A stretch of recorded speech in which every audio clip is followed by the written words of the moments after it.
everyone. I'm Sarah Pellegrino, Southeast Regional Sales Manager for Wellness Space Brands, and I'm thrilled to welcome you to today's webinar about the evolution of wellness within the YMCAs.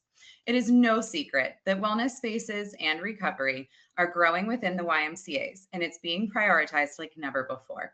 Today, we have YMCA partners with us that were early adopters to bringing wellness spaces and recovery into their associations.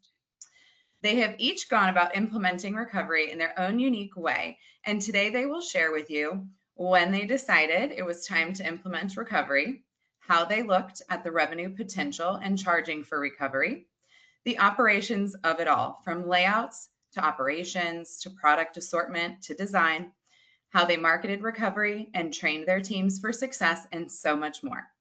If you have questions during the webinar, please just type them in the chat as you have them, and we will get to those at the very end. Without further ado, let's introduce our panelists.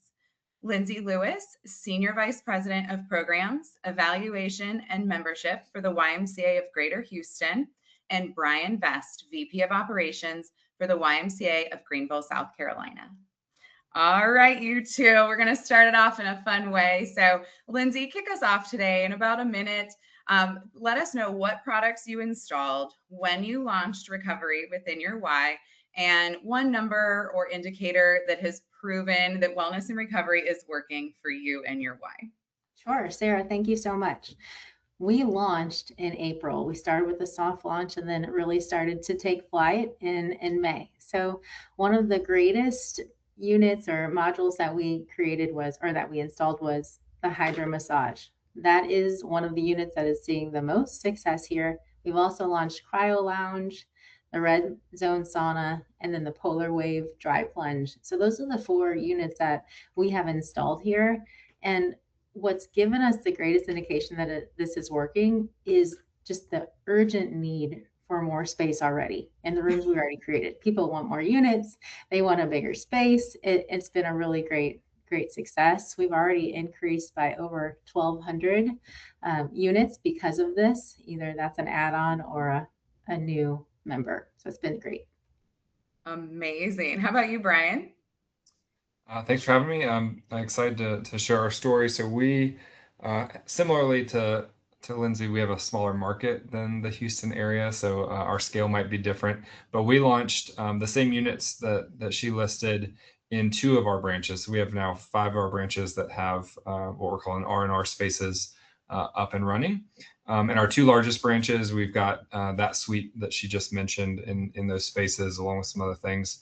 And we're proud to say we just crossed this past month 1,000 enrollees in our R&R program. And so it's certainly paying off for us already, but we kind of staggered our start. So we launched our first branch in January, 2 branches in February, 1 in March, and 1 in June. So we've got now all 5 of them up and running fully and continuing to grow, which is great across all the branches. That is so awesome. Brian, I'm going to continue that train of thought there. So when it comes to demand, when you first launched recovery, was it what you thought it was going to be? Did it blow your expectations out of the water? I think I had pretty reasonable expectations. I generally expect everything to happen immediately. So I tried to tamper that a little bit with this so that we were realistic in our targets. But when we opened it the first week of January at one of our large suburban branches, and there was a lot of excitement about the space because members could see it coming. The staff did a really good job of helping tell the story and build the excitement. And the demos right out of the gates were through the roof, which was great. And we heard a lot of great feedback. So I think we quickly knew that, yeah, this is gonna take hold as we saw just the immediate adoption and usage. People didn't blink at the price point, which was great. And it really felt like we were adding an amenity that folks were, even if they didn't know they needed, that they were looking for and excited to engage in. That is so awesome. Lindsay, I know you've recently launched, but what about you? Is the demand where you were expecting it to be? Similar to Brian, yes, absolutely. And we also had a soft launch, and our soft launch was on Healthy Kids Day. And so we had traffic coming into our Y already, and people just wanted to see the space. They were just excited to see it. So not only did we get new joins that day, we got add-ons for our recovery room, even though it wasn't even 100% open yet. We had the space, but we weren't going to launch for another week. And so people were just ready. So that really created some excitement, some positive energy within our association. And members just got word that we had it. I love that. That's so cool. So when it comes to why you were implementing recovery and wellness within your whys, was competitive pressure in your market a driving factor? And I mean, if it was, if it wasn't, what other influences caused you to seriously consider bringing recovery into your whys? We launched at 3 locations. And so each experience was slightly different depending on the why and the community there. At one of our locations, we were seeing the competitors. I'm going to say one of our competitors who has recovery room. It's included in their price. It was just taking wind that recovery was important to that community. And so when we launched, we knew that we had to bring that to the community fairly loudly. Because we did that in the slow marketing campaign leading up to the launch, we had people that were coming into our Y to say that they were going to terminate their membership. But once they saw the recovery sign and they heard that we were having it, they actually stayed. So what we knew is we were on the right track. What influenced the decision at the other 2 YMCAs was just we needed to diversify our offerings. We wanted to make sure to bring that holistic offering for our members. So it was a wellness experience for all. Not only are you working hard, but you're also recovering well. And that was really the model that we started to use for our members. That influenced our decision to have that whole member experience within our Y. Work hard and recover well. I like that, Lindsay. Thank you. That's awesome. Thank you for sharing. Brian, what about you? Yeah, pretty similar. I mean, I think we obviously see all the things popping up and, the sauna places and the cold plunges and all the things that are in our marketplace. And to me, it kind of felt a little bit reminiscent of the when I was in Charlotte in the 2010-ish range and all the boutiques that started popping up. And we knew it back then. I remember our Y talking about how do we have cycle, we have yoga, we have, how do we do these things on a high quality scale so that folks who are members of the Y don't have to go seek out these experiences elsewhere. And so a little bit of that same thought process, I think, on our end is we're looking at our members. They're already here. We weren't necessarily approaching this to gain new members, although obviously I think that will prove to be beneficial. But we were really trying to say, hey, you're already at the Y. How can we enhance your experience and better ground your community connection points here in our buildings?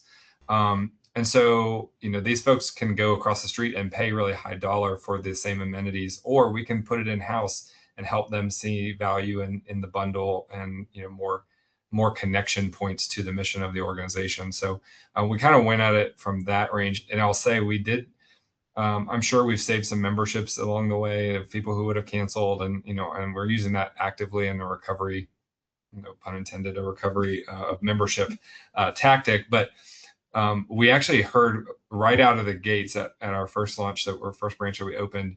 I had several members that said, "Oh, great! I can cancel my membership at I won't say their name, the gym down the street that has these same machines. I only have that membership for the massage chairs." And so I was like, "Okay, well, that's defense in itself, and exactly what we were going for. All the more reasons for folks to be connected to RY to find their connection point and their community inside of our buildings. So, giving them less reason to go elsewhere and find other amenities. I love that you both mentioned service recovery. And then I think it goes without saying, everyone is just starved for time, right? So if they can come in, get their workout, also recover within one roof, that is just really impactful for your communities, as you mentioned. So really great points. Thank you both. All right, we're going to shift a little bit to everyone's favorite buzzwords: revenue, ROI, all of it around recovery. So let's jump in here. Can you all share how you planned for your return on this investment? And if you're comfortable, share some details on how you priced recovery for your membership. Brian, I'm going to let you kick this one off for us. Yeah, so it's been interesting going through this process, and Lindsay, I'm sure you have the same experience, but there's 1,000 ways to do it, and every group that we talked to did it differently. So there was no playbook. Where we landed, so we've got in our what we're calling our R&R program, we have two pricing tiers, and so the R&R program is $15 a month per person, so each individual, and that gives them access to hydro massage and cryo lounge. We have some Normatec compression boots and some massage guns in that room as well. So basically, massage and cryo are the two primary functions for the base, what we're calling our R&R package. And then we've added a $25 price point, which we're calling R&R Performance. And Performance is basically delineating the red zone, red light therapy sauna, and the cold plunge or dry cold plunge. So the polar wave. So those two units are at a premium, what we're calling performance. Our break even, well, we've leased all the equipment. So I mean, we bundled into the upfit or bundled the upfit costs of our spaces. We had to do some pretty significant construction to get some of our spaces ready. And so we just kind of package all that together into a lease like we would, treadmills and strength equipment. And all said and done, we're probably, well, all said and done, we know we have to cover the lease payment. So and we're like right there. So, not even 10 months in or not even 9 months into the process, we're already kind of even, if you would. I feel really good about the trajectory because we're still growing at all of our branches. One of the things for us that's been interesting is watching the differences between the branches that have performance. The one of my branches has disproportionate 2/3 of the members who are signed up are on performance and a third are on the regular. The other branch is almost the exact opposite. I couldn't tell you why. Demographically, I mean, the financial demographics, those are all the same. There's really no big difference. And so that's been one kind of interesting non-solvable question mark. But it's financially for us. We built our model based on the $15 price point. So we knew if we get this many units at $15, we'll cover our costs. So the fact that we're getting a high number of performance level engagement at the other branch is kind of just a bonus. That is so wonderful to hear, Brian. Congratulations. I know how hard y'all worked on that. That's great. Lindsay, what about y'all? And similar to Brian, there are a variety of ways you can go about this. Whether you want to do it on the membership type or the individual member or the piece of equipment or a bundle of the piece of equipment. So we had 5 to 10 versions of pricing as we started to narrow this down. We really wanted to make sure that we had a pricing that worked for us.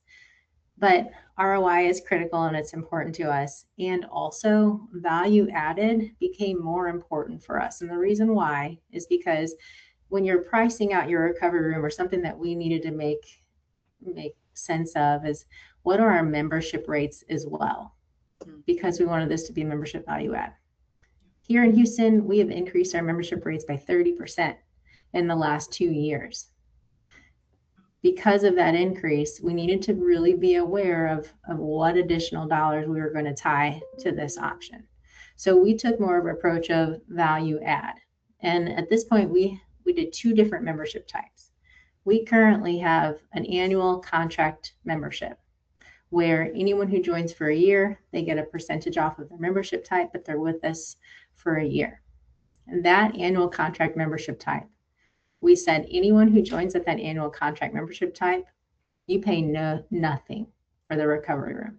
You get it included into your membership. So we did that. And then for our monthly membership, our regular facility membership, any unit, so the entire family, could add on recovery room for $20.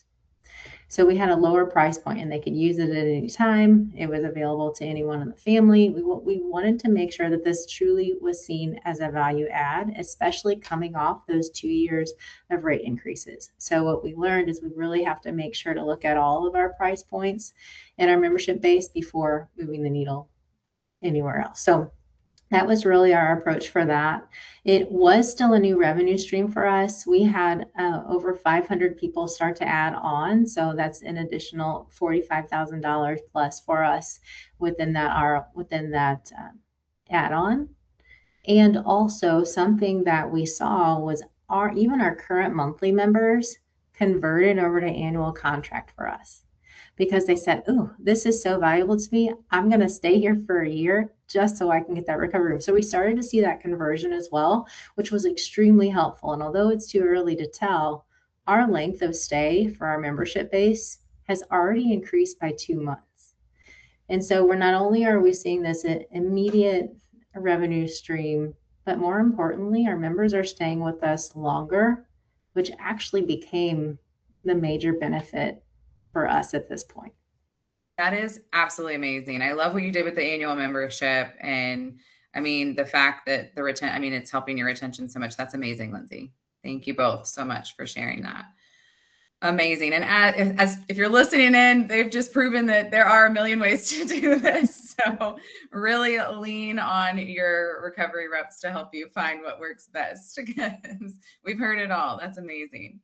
All right. So if you ask anyone on my team, we're all going to say that the number one way to really ensure that wellness and recovery is successful within any fitness business is to have a wellness champion or someone that is really pushing this project forward. You two were those wellness champions for your association. So I'd love to hear a little bit about your journeys, just, what it was like to be the person just really championing for recovery within your Y.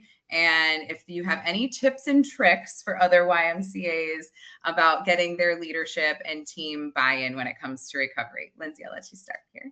Sure. So I give credit of finding this to our VP of facilities. He is phenomenal. And he actually saw it at a conference and then he brought it back and we started to talk through it.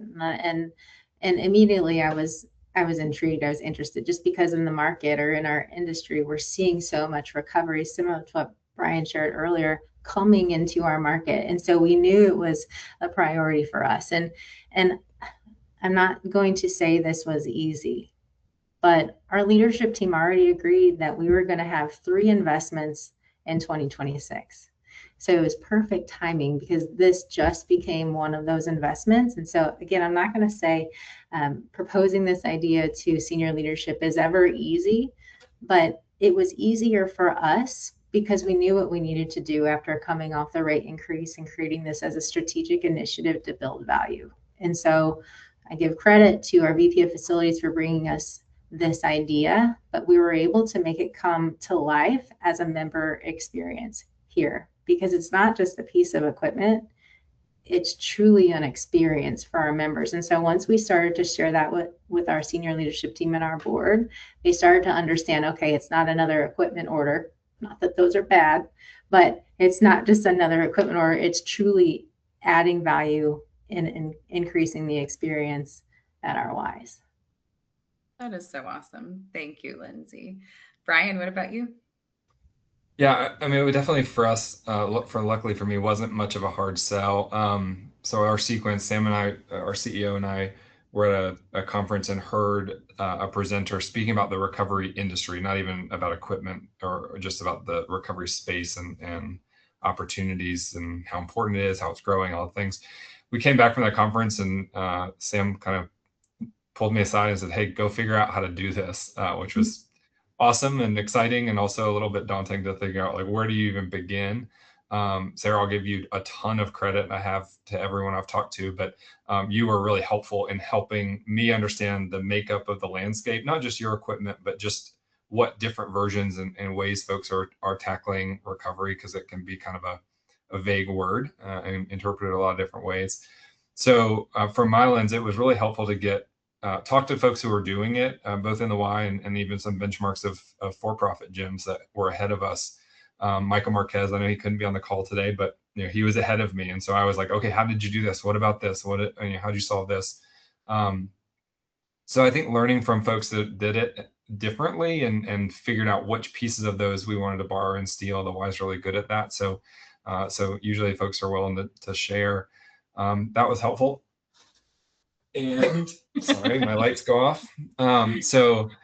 So that was really good. And then I think that the next layer, and maybe more as important, of getting the senior buy-in and our team kind of on board with the financial investments. The numbers shook out, and we felt confident we could make it make sense in the long run. I'm continue to be really grateful of the branch leadership that bought into this. I mean, because we've launched this at 5 of our 6 branches in 6 months, and so everybody got on board, and we started the process of exploring this in April of 25. So we sprinted to from concept to reality as I look back. But the branch leaders, the executive directors of each of the branches, the wellness directors, the membership directors, they galvanized their staff and got them excited about it. And that really is where it matters, right? It's the staff doing the demos, the group exercise instructors taking people down and saying, hey, you got to check this out, being excited about it, using it themselves. I think we've really been fortunate that so much buy-in up and down the line of our organization. It's really fueled the excitement, and members pick up on that. They know when it's just another equipment install or it's something that people are really excited about. So I think that's a good, important delineation, Lindsay, that you just made. Like, this isn't just another thing of a piece of equipment that we put in our buildings. This was a purposeful addition to the amenities and the benefits of our members have. Thank you both so much. I think it's really important, and you both mentioned it, like how open all the Ys are to sharing about the experience, about bringing in new programs. Michael helping you, Brian, you've helped how many others, right? So it's just, you all continue to pass it forward, and that's really helpful. And that's why we're here today. That's why we're doing this. So thank you both for sharing. All right, Brian, you already alluded to it, but one of the largest hurdles when we go to bring in recovery or have those initial conversations, the number one hurdle that comes up is space. I have nowhere to put recovery. And it can sometimes be true. We're usually pretty good at identifying some dead space. My favorite line, couches aren't making you any money, right? So it's really funny. And I would love to hear how you both identified space, and I'm sure you had a few options. So what factors came into play when you decided to put recovery where it currently lives now? Brian, you want to kick this one off for us?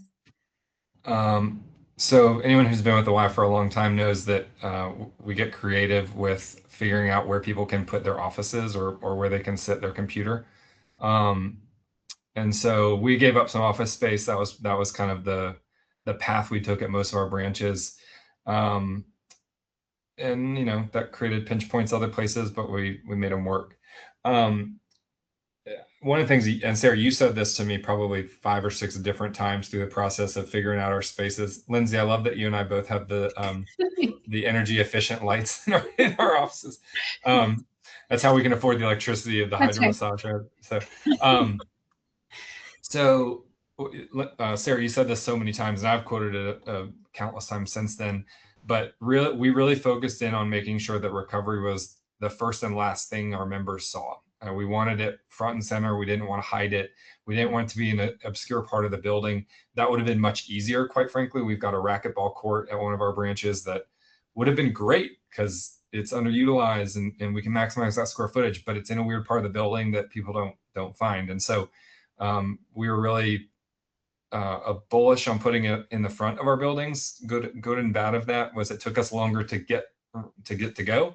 But now that those spaces are open, I'm so glad that we did. It is paying off every single day. So that was not the easiest path, but I'm glad we took it. And then we had some upfit stuff. I know that we'll talk later about the needs of electricity and other things, but we had to kind of navigate the pros and cons of how it fit, where it fit, all that kind of stuff. But our 2 biggest branches in our layout, we have about 400 square feet for one of our branches and like 420 for the other large setups we have. And then we have our 2 smallest branches. They're literally in the lobby. So they're little alcoves, and we try to dress them up and use some signage and stuff to make them special. But those branches, not all branches have that space to give. And so we had to kind of find it where we could. Absolutely. Lindsay, did you have a similar experience? It was, yeah. So we launched our recovery room at 3 locations, 3 of our 20 YMCAs. And we just saw this as a pilot. So we pulled 7 of our 20 YMCAs out of the bunch and said these are transformational Ys. And so we're going to add more value and add more investment. And so we looked at those 7 and identified 3 that had about a 600 to 800 square foot room or space available. Sarah, you said couches. One of the rooms had couches. And so we repurposed that now to be just more usable space in our Y. And so not only were we looking for safety, but what Brian just shared about just visibility for our members and then being able to see it. 2 of our 3 Ys, you're able to see it right when you walk in. You see it off of the welcome center. It's visible. There's a glass on one of them. Those Ys are seeing even more success, those 2 out of the 3.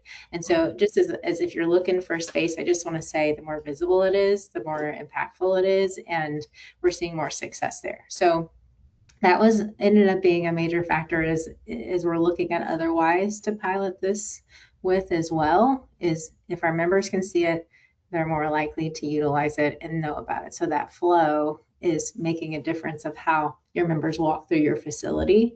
What are those points where they know they're going to stop at to see that space? So I would say that was our biggest learning, is we need to make sure our members can see it and our staff can talk about it. I love that you both mentioned that. Visibility equals impact. I love it. Thank you.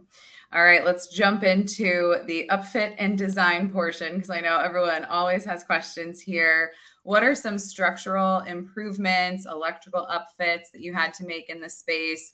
And we can dive right into just fun design elements too, what you did to make it a nice, relaxing recovery zone. Go ahead, Lindsay. Sure. So because they were pilots, we already had existing space, and that was critical. So there were really minimal adjustments for us. There really was. I mean, there were just some adjustments on ventilation or HVAC, just because some of the room got a little warmer in some areas. So we needed to make sure to make that slight adjustment. Addition to adding a couple of outlets. Outside of that, we did not have to adjust our space. I mean, it came easier for us. That's another reason why we chose those 3 Ys and locations as well. As far as aesthetics, or what did we do to make the space a little bit more inviting or calming? We ended up having large screens on a wall in all of our spaces, and there's an app called Calm, and we purchased a subscription, and it has the music, it has visuals. And so as our members are in there, not only are they benefiting from the unit or the piece of equipment, they're also hearing the music, seeing calming visuals on the TV screen. That is so cool. I love that idea, Lindsay. That's really special. Awesome. Brian, how about you? Our construction's needs were a little bit more robust. So we literally built rooms out of open office spaces.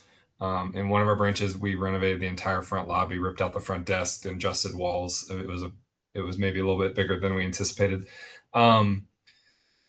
But aside from the building the space out, really we were intentional on, or had to be purposeful in the lighting, electricity, and the HVAC. I think those are the 3 things that we knew we needed to kind of go into it planning for.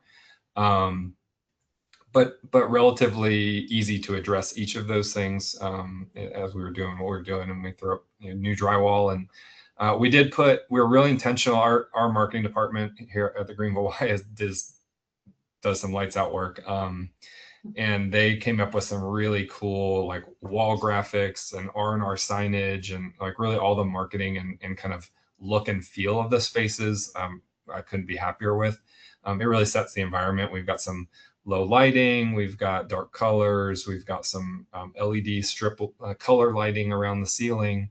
The machines already throw off some kind of cool vibey lights, and so that sets the tone.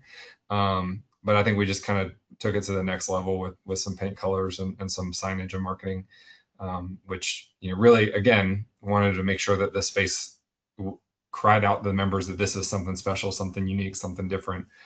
So I think that's working. And then we do have photos to share at the end, so you will get to see both of their spaces, and they do look very vibey, I promise. They're amazing. Brian, I loved the paint color that you used. So it was like a dark blue, like dark navy, right? Yeah, some I don't know.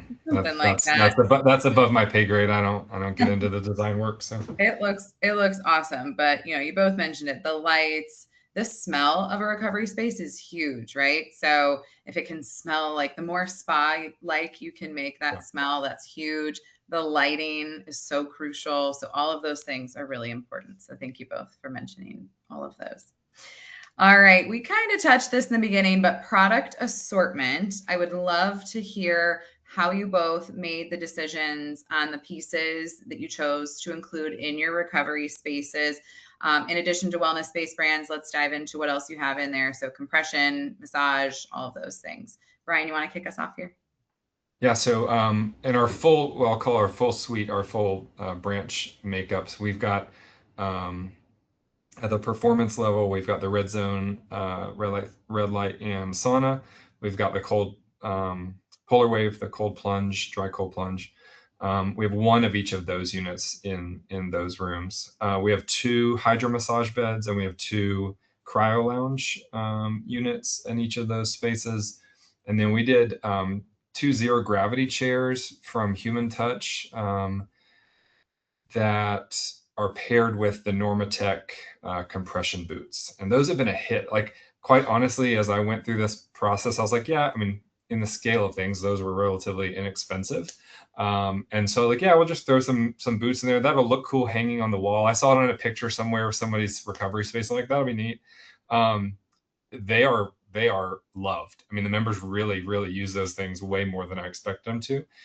The same, we've got the Hyper Ice massage guns and vibrating foam roller and ball and stuff in those rooms as well. Again, really kind of did it as like a decoration, or thinking it would just be a nice addition. People may or may not use it, no big deal, but people really do use it. And it adds to the vibe of the room. Like it gives people a reason to go in the room and stay there, which has been kind of cool.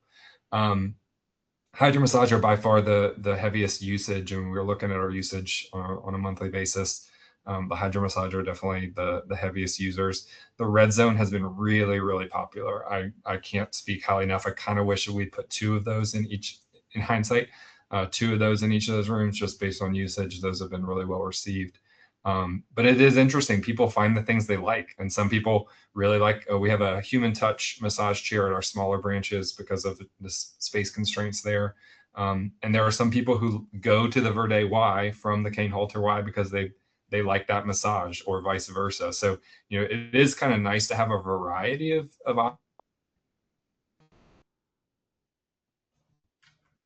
their body.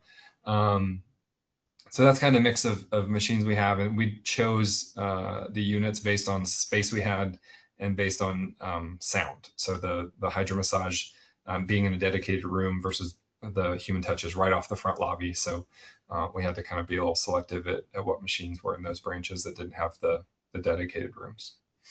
I love that you mentioned variety and having something for everyone, Brian. That is true all of the time. So thank you. How about you, Lindsay? Similar equipment and similar experience. We wanted a variety of equipment because this was a pilot, we wanted to try many. And so we also, same thing, the hydro massage is our greatest unit. I mean, that's where people want to be. It's a more of relaxation and restoration. So we're seeing that that's a major driver. The cryo lounge is also helpful because that helps if there's any pain anywhere. You can actually monitor where your heat lies or where your cooling it lies on the piece of equipment. So that's been helpful for recovery, especially after personal training. Our trainers will take our clients into that room as well. And then the polar wave, this one has been interesting because everyone thinks it's amazing, and also they need a little bit of a nudge to try it because it is a Yeah. little bit different. And but once people try it, they love it. And so we're seeing that they're seeing the benefits after that. But what's interesting, and this is we have it set for I believe 5 minutes. And so you actually don't you have to talk yourself into staying in the unit to get the benefits, but once people stay there, and it is helpful. The red zone sauna, we do have two at each location, and I'm so glad that we went that route. I hear what you're saying, Brian. That is another unit that people are utilizing very much so. This is going to be an interesting comment, but something that we learned the hard way is we had to create a sign that clothing is required. Yes, we Yep. have the thing. It's real. So that's It is probably real. our greatest learning from the red zone, but people love it. I mean, they're seeing it to help inflammation, they're seeing it as relaxation, and so much so that we ended up purchasing these Y glasses. So that way people can go in and it's a Y logo, they can purchase them just to make it another level of fun or relaxation. And so that's been helpful as well. But again, we wanted to try the variety of equipment. So that way, when we move to our next Y or implement again, we'll know, we'll have an understanding of the equipment. Absolutely. And a big reason for that too is the timing on the red zone is 15 minutes a day, whereas the polar wave is 7 and under, right? So Yeah. you can crank 2 members through a polar wave session in the time someone does 1 red zone. So things really good nugget of information there to keep in mind as you are planning your recovery space. Awesome. Thank you. I love that you did the custom red light glasses. Fun. That's awesome. All right. So we actually got a question about this in the chat already. So I'm going to read it off. So Miss Haley Lawson, she asked, how do you keep track of which members have which membership packages, things of that nature? Do they have to scan in? Do you look them up? And that is a perfect bridge into our next question about access. So you both are using our API integration with your software systems. So whoever your software billing company is using API to bridge wellness-based products. So in my opinion, and most of my teammates, this is the gold standard for when it comes to operating wellness products. It's just, it's a way for them to run themselves and really take a lot of pain and pressure off your staff. So can you both share your experiences with API, how that has worked, and what that looks like day to day within your branches? Lindsay, you want to start with that one? Sure. I was surprised how simple this part of the process was. Our approach was we just listed the number of, or the membership type names that is directly in our system. So we utilized Daxco. So the names that were in our system, exactly how they were in the system, sent that over to Wellness Space, and they connected it for us in that way. Anyone who has a membership type outside of the membership type names that we sent to them, they don't have access. And so because that's the path that we took. We tested it a few times. So we just did some test barcodes. We also offered it to all of our staff. So especially in the soft launch phase, all of our staff could go in and scan. We wanted them to be comfortable with the system. And that's how simple it was. So when we tested it, our VP of IT, we would just walk in, we were on the phone with Wellness Space, we would scan, we would give them test barcodes, and you would see the equipment start. And so it was just extremely simple because it was by membership type. There was nothing else we needed to do outside of that. And then that member ID is used to scan in. So they just scan in each time. I love it. And when you say scan in, are they scanning in on the individual products or the room? How'd you set that up? We did set up with individual product.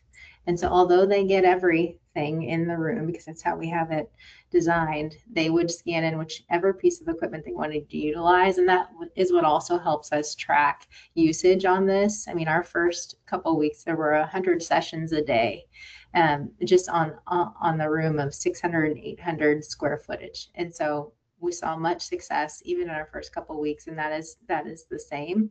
But because that system is so simple, it was helpful. The other piece I just want to mention is promotions. Because there is a way that you can add a promotion to the system to be able to say recovery room at no cost for this period of time, or just to make sure your members can experience at no cost. And so the team worked with us on setting up some of those promotions as well. Yeah. API can get so custom. That's why we love it so much. So thank you for saying that, Lindsay. Brian, how about you? Yeah, very similar. One of the things that was really important, I didn't want this to become a staff drag at any of our branches, right? So I didn't want someone to have to go look them up or give them access and that kind of thing. And we talked to a few different folks that were doing it different ways. They were putting gate scans or barcode access on the door to enter the room, and that's one way to solve it. The API for us is exactly what we are envisioning or hoping it would be. One, because it's by person, right? So like if I buy it and my wife doesn't, in the way we have it set up, it's individual based. And so my barcode works to turn on the machine and my wife's might not or would not. It's also immediate. So like if you buy it at the front desk and you activate and you pay your $15 and you walk from the front desk into the room, your barcode works. So that there's no delay, there's no manual entry or any of that kind of stuff. And then for us, again, because we have the tiered model, we were able to set permissions based on what people are purchasing. So we have the R&R program and we have the R&R performance. If you have performance, then you have access to all the machines. If you just have R&R, then the red zone is not going to turn on for you when you scan your barcode. So, again, the customizability of that allows us to dictate or decide how we wanted to program it. And then we also have it set up. I know you can do this differently, but we have it set up so everyone can use each machine one time a day. And so if I do a hydro massage session and I get off and I get back on and want to do another hydro massage, even on a different bed, it won't work for me a second time. So I can do a hydro massage and a cryo lounge and a red zone and a polar wave, but I can't do two red zones. And so that's been helpful for us to also help manage the crowds and just the volume of folks that we're doing, that we're serving in that space, and make it kind of obvious and automatic so that our staff aren't having to go in there and manage it. Now, we also, like Lindsay said, we have demo barcodes and we have codes that we've given staff so that personal trainers can, hey, check this out, you should try it. And that's been really helpful, but it really has kept it very simple for our staff to be able to focus on the service delivery and not on the access management, which has been nice. I love it. Thank you both for sharing your experience. I know those were two Daxco examples. Shout out to Daxco. Everything works beautifully with them. We do work with other billing and software providers as well. So if you're listening and you're not on Daxco, do not lose hope. Let's chat about that. Happy to answer any questions you have about API integrations. All right, guys, I'm going to turn the corner here a little bit to marketing and promotions. Both of your associations did a wonderful job using the resources that we provided and then making it your own, doing the web pages, doing the print material. So I'd love to hear just kind of, your vision behind the marketing material, who was your marketing champion, and if there's anything maybe you would have done differently. Lindsay, you want to start us off there? Absolutely.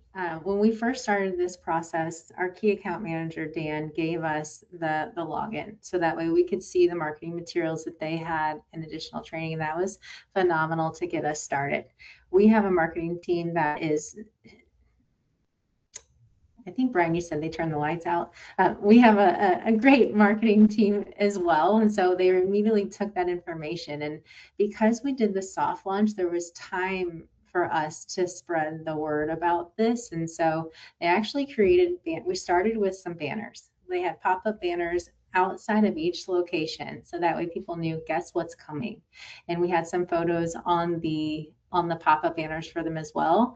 We wanted to make sure to build that energy within the Y first. We wanted that internal energy.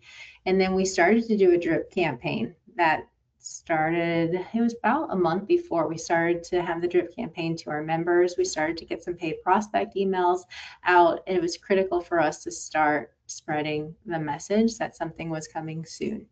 And our team was split on this, but I promise it worked. We actually had buttons that we had our frontline staff wear, and it said, ask me what's coming.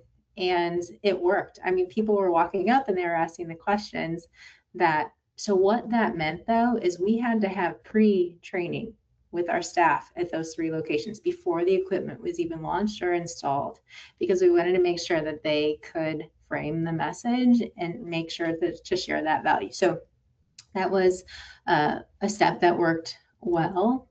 And the last thing I'll share, which was exciting, is we did a ribbon cutting at every 1 of these YMCAs. We added members, we asked board members to come, and of course our staff were there as well. We really wanted it to be a new space in our Y. So we treated it as a mini capital campaign and did the ribbon cutting to make sure to build that excitement in and outside of our Y. That's so special. I love the buttons. That's a great one. That's awesome. Brian, how about y'all? So I saw Lindsay's ribbon cutting pictures on LinkedIn. It was like, oh, I missed an opportunity. I should have done that. So we, like I said, I think the signage and the marketing and communications that we did internally were really good. We were not, especially out of the gates, we weren't really doing anything outside the walls of our Y. We were not trying to drive the doors. We were really focusing on getting our members who are using our facilities to see this as a value add, see this as a benefit, upsell them on coming to participate. And so our tone of our marketing was a little bit different in that. Since opening, we've done more PR. We've gotten some really good local news press and some other things to highlight the spaces. But we kind of stayed internal first. Just as Lindsay said, the benefits that y'all provided, the marketing materials, there's little quick videos that people can go and see what the different machines are that are embedded in our website. So we really took advantage of all the resources and the stuff that existed. And like every good Y, we borrowed and copied and stole some things from other folks that had already been there. So so that was really helpful. And then to echo also, the training for our staff was really critical. So we wanted them not only to understand how to talk about the benefits of massage, the benefits of this machine and the hot, the cold, all the things, but also to be able to frame it in the language that we wanted to talk about why we were doing this, why this is important to enjoy another reason to come to the Y, right? And so so we did a pretty heavy lift on the front end, and it was worth every bit of energy in that, in driving both the excitement our members had, or sorry, our staff members had, but then also their understanding, so that they were competent and able to answer questions, and use the resources that we gave them that has all the details on all the science behind the machines that y'all provide, to know how to go get that information and translate it to our members. It's such a good point too. And I love that you both mentioned the pre-training, because that's huge, right? We see that all the time, and it's very, very important. And there's the training, the products are there and we can train actually on the products, and that's really awesome. Can you both speak to training for new hires? Since now that those spaces exist, how have you tackled training of new hires? Brian, you want to take that one? Yeah, I mean, that's probably like everything else in the Y. The hardest part is the excitement and energy of something new versus the ongoing monotony. We're utilizing. Y'all have some videos that are really valuable and helpful in your or what the marketing website resource is, but we've gotten to a point where we can push those out to our staff members that are hired in certain departments, and they're actually required trainings within Paylocity in our payment system, or our payroll system. So we've kind of added that to our onboarding procedural pieces. And then obviously our wellness and membership directors are responsible for making sure that everyone understands and has all the details needed to articulate it in the voice that we've kind of dictated. That's awesome. What about you, Lindsay? When we got the website for the marketing piece, and Dan sent us the link to the training, we created a QR code. So that way anyone who was onboarded could utilize it. And that went along with our training packet. So we created a playbook. Brian was talking about the why. Why are we doing this? And then how do we sell it for our members? So in our training packet, it's just a playbook where what each piece of equipment means. We took the information from the website that Wellness Space provided for us, and then made it into the Y talking points, just similar to what Brian said as well. And so our teams use that playbook hopefully every time someone is hired. And so that was the intent throughout that playbook. So we just keep it updated as well, because we had to create recovery room guidelines on it too. So there's the wellness space training that really has the training for the equipment and how to utilize it. And then what Brian shared and what we do too is the talking points. And then the other side is what other new recovery room guidelines that we've got to make sure that our staff are helping our members abide by. And so we connected all of those into one playbook for our team members. That is so great. And I want to give a huge shout out to our customer success manager, Rachel. She has just worked tirelessly to get to really gamify training. So there's the training resources on the customer portal. There are links, little quizzes, things of that nature, QR codes. Our VP of Marketing, Val, has done an amazing job putting playbooks together for each product. So again, If you would like to receive that material or want a link to that customer portal, just put your email in the chat there. We'll get that to you because it's really a wonderful resource. Thank you both for bringing that up. All right, so I love this question. You both have tackled bringing recovery into your why successfully, and you've seen it be amazing. Is there anything that if you were to do this all again, what's one thing you would do differently? Brian, how about you? Um, in a perfect world, I would have loved to launch all 5 of our branches at once. I mean, I think that was we didn't have the grandeur of being able to shout it from a mountaintop of what we brought to the Y across our association. In hindsight, in some ways, that was probably beneficial because we learned as we went. But from a splash in the marketplace, I think that would have been really cool. We just couldn't sequence it that way. I mentioned earlier, maybe some hindsight would have been nice to have 2 red zones, and we may have to go down that road to squeeze in some more pieces in the equipment into the rooms. We do have some extra space, so I think I would plan as you're planning your space. Don't just plan for now. Plan for what you may need down the road, because if it works, then you don't want to be stuck. So I think I'm grateful that we've done that a little bit.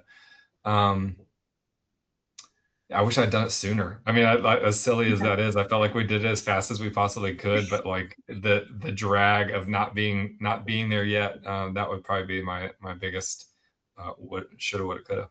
Those are so good, Brian. Those are great. Lindsay, how about you? I would look back at our model. People were so willing to move from facility membership to annual contract at no charge that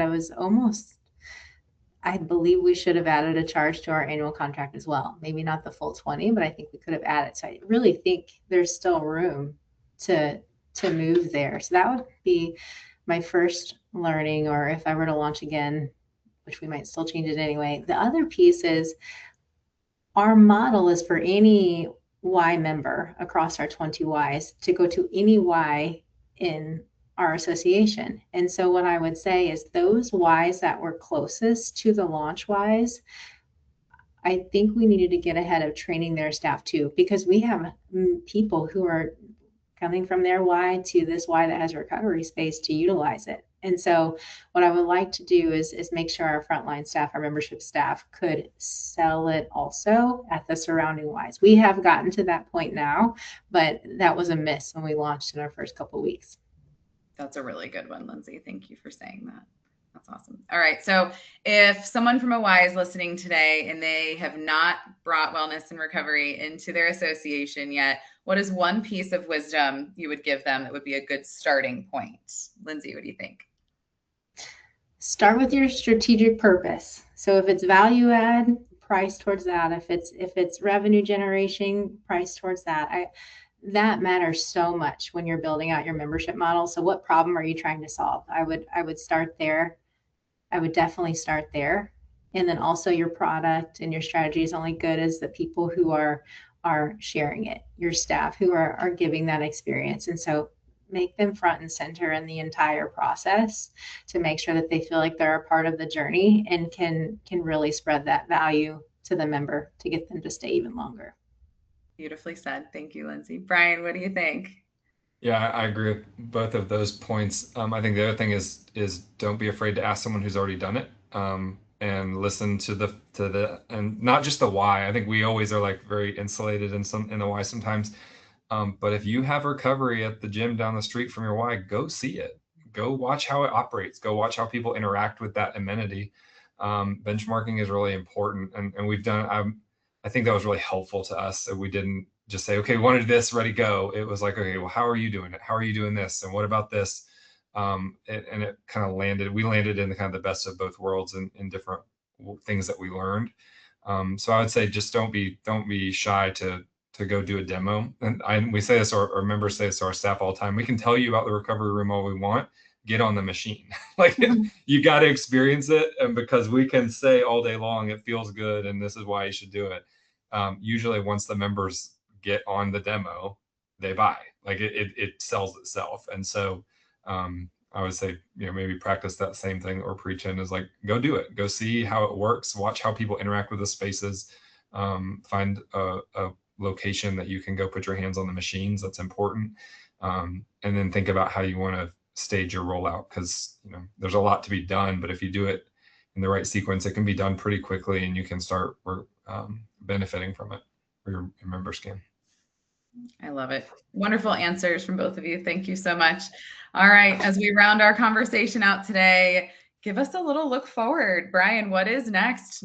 Recovery, we're checking that box. What is on the horizons for the YMCA of Greenville? We got a lot of the normal things that we get new equipment and those things that don't excite me anymore. They were very exciting, but they're kind of routine at this point. The next thing I'm really excited about, we are just have confirmed we're going to chase down this agentic AI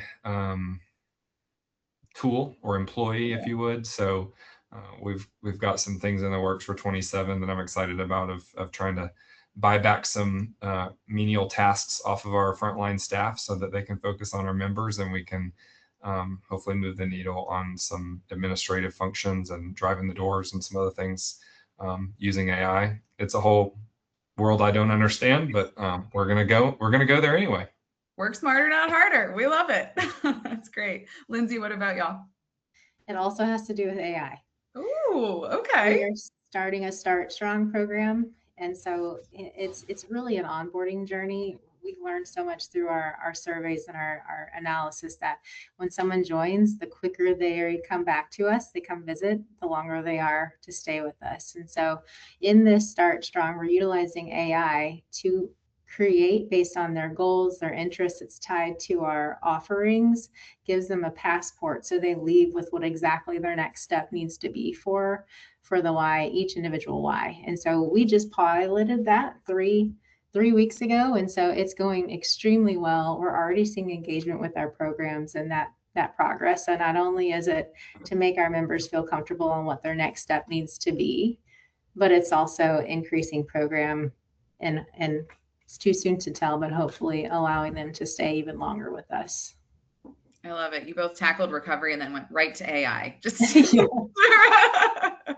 that is awesome. Well, thank you both. Oh my gosh, so much for your time today, your insights. I know everyone found it so valuable. So thank you truly. If you are on and have questions, please get those in the chat. And while you think of some good questions for our panelists, I am going to share some design inspiration. So let me get this up here. All right. So this is, Lindsay, this is one of your branches. Or these are two separate rooms, correct? Yes. Yes. The left is the D. Bradley McWilliams YMCA, and then the Y on the right is our Tillotson Downtown YMCA. Amazing. And this is the cool calm screen that you're talking about. That's right. I love that. That was the first I've heard of that. That was really great. Amazing. Really, really beautiful spaces. Brian, here's yours. So we have, this was Prisma on the left, still Prisma, and this was Kane Halter. This is the awesome paint color that I was talking about. You did such a nice job. Anything to say here? Well, just interestingly enough, we did put dimmable lights in both of those rooms because we knew we didn't want to have big overhead lights. They just stay off. There are actually no lights on in the room because there's enough, and the middle pictures are actually more reflective of what the room looks like when it's in usage, because there's enough light coming out of the windows from the lobby as well as the uplighting from the machines that those lights don't even, in hindsight, I'm like, oh, we should have spent the money on the dimmable lights because we could just turn them off. So yeah. There you go. I love it. We love lessons learned. All right. I am sharing, this is a few branches from Florida's First Coast. Tim Burrows sent me these. Again, it's just, if we look at Brian, if we look at Lindsay, if we look at their spaces, they're larger spaces. So I did want to bring up these just to show for our listeners today. This was actually like a storage closet off the locker room that they opened up and fit 4 units in. This right here is a hallway. So they just took some desks away and fit 3 units. And then this was kind of like an alcove. So an open space just off a hallway by their group fitness rooms. And they fit, this is in the corner of this space, they fit 3 products and some saunas in the back. So that was really great use of space. In my 1 minute remaining, I'm going to use it to show some marketing examples. So Brian, this is yours. Any favorite piece or words of wisdom here? We latch on to the R&R concept, so we kind of tease out different R words. So we have recovery and rejuvenate and renew and reactivate. So like we use different words in different marketing pieces: rest, restore. So we deem the program R&R, and then we kind of use different plays on those words for different audiences.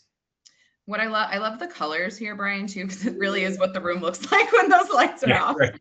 Yeah. There's the QR code that Lindsay brought up. Brian mentioned it too. So really great to put that on pull-up banners, to have that be where people can see it. Another example, again, this is Florida's First Coast, but the QR code, the pricing, really bright. The photos look great. So these are awesome. Awesome, awesome. Well, thank you all again for joining us today. We'll catch you next time. Thanks, sir. Thank you.